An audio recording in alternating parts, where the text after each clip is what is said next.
Eu vou falar de algo que eu não costumo falar aqui, acho que eu nunca falei na verdade, mas que eu senti que é o momento de compartilhar isso. Eu sou espírita, kardecista, desde criança. A primeira vez que eu pisei num centro espírita eu tinha 11 anos de idade, foi em 1999, eu lembro.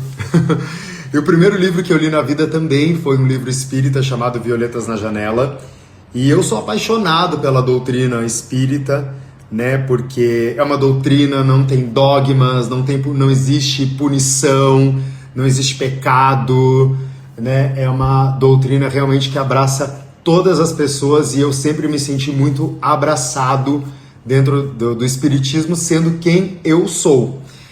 E é uma doutrina que segue os ensinamentos de Jesus, né? Esse aqui, inclusive, é o Evangelho segundo o Espiritismo, seguindo todos os ensinamentos de Jesus. Então a doutrina espírita, ela é toda baseada, ela é toda guiada pelos ensinamentos de Jesus. E um dos grandes lemas do Espiritismo, né? Acho que a grande máxima do Espiritismo é que fora da caridade não há salvação, que era justamente o que Jesus fazia, ensinava, né? E não é só a caridade de dar o pão ao irmão necessitado, é a caridade em todos os sentidos da vida, né? Parece simples, mas é muito profundo. Quando a gente para refletir o que é a caridade, né? E uma das coisas que eu vou falar é sobre caridade, porque eu estava fazendo meu evangelho no lar e eu abro aleatoriamente, né? E aí saiu para mim o capítulo 12, amai os vossos inimigos, e é sobre isso que eu quero falar. Amai os vossos inimigos. Começa com uma parte aqui do Evangelho de Mateus e de Lucas, eu vou pular e vou para outra parte que diz assim: se o amor ao próximo é o princípio da caridade, amar os inimigos é a sua aplicação mais sublime. Porque esta virtude é uma das maiores vitórias alcançadas sobre o egoísmo e sobre o orgulho. Entretanto, equivoca-se geralmente sobre o sentido da palavra amor nessa circunstância. Jesus não quis dizer por essas palavras que se deve ter pelo inimigo a ternura e o apreço que se tem por um irmão ou por um amigo, porque ternura supõe confiança, né? Então eu vou pular para a próxima parte agora. Amar os inimigos é não ter contra eles nem ódio nem rancor, nem desejo de vingança, é perdoar-lhes sem segunda intenção e incondicionalmente o mal que nos fazem ou que nos fizeram. É não opor nenhum obstáculo à reconciliação, é desejar-lhes o bem em lugar de desejar-lhes o mal, é regozijar-se em lugar de se afligir pelo bem que os alcança. É lhes estender mão segura em caso de necessidade. É abster-se em palavras e ações de tudo que possa prejudicá-los. Enfim, é lhes retribuir em tudo o mal com o bem, sem intenção de os humilhar. Quem quer que faça isso cumpre as condições do mandamento. Amai os vossos inimigos. E aí continua, e agora eu vou comentar. E aí eu quero perguntar, quem aqui que está me assistindo consegue amar um inimigo? Quem aqui consegue amar uma pessoa que te enganou, que te prejudicou, que, enfim, tantas coisas, né, podem acontecer. Vocês já pararam para pensar o quanto é difícil? Todo mundo aqui já passou por situações difíceis, né?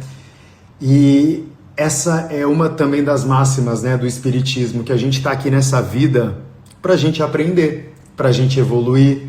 Então tudo que acontece na nossa vida tem um porquê, tem um aprendizado ali, tem uma lição, e quando a gente consegue aprender, a gente consegue passar de fase, digamos, né? Como se fosse passar de ano.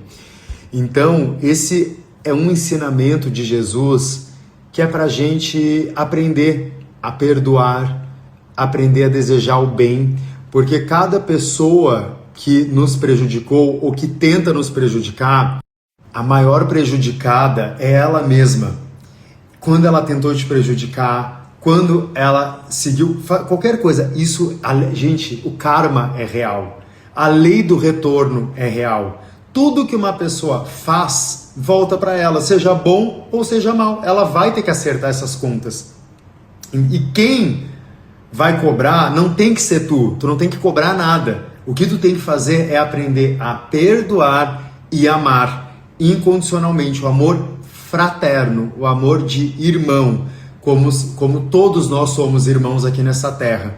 Então, quando a gente tem consciência disso e a gente consegue trabalhar o perdão, nós somos as primeiras pessoas a nos libertar dessa situação e deixar com o outro aquilo que é dele, que ele vai resolver.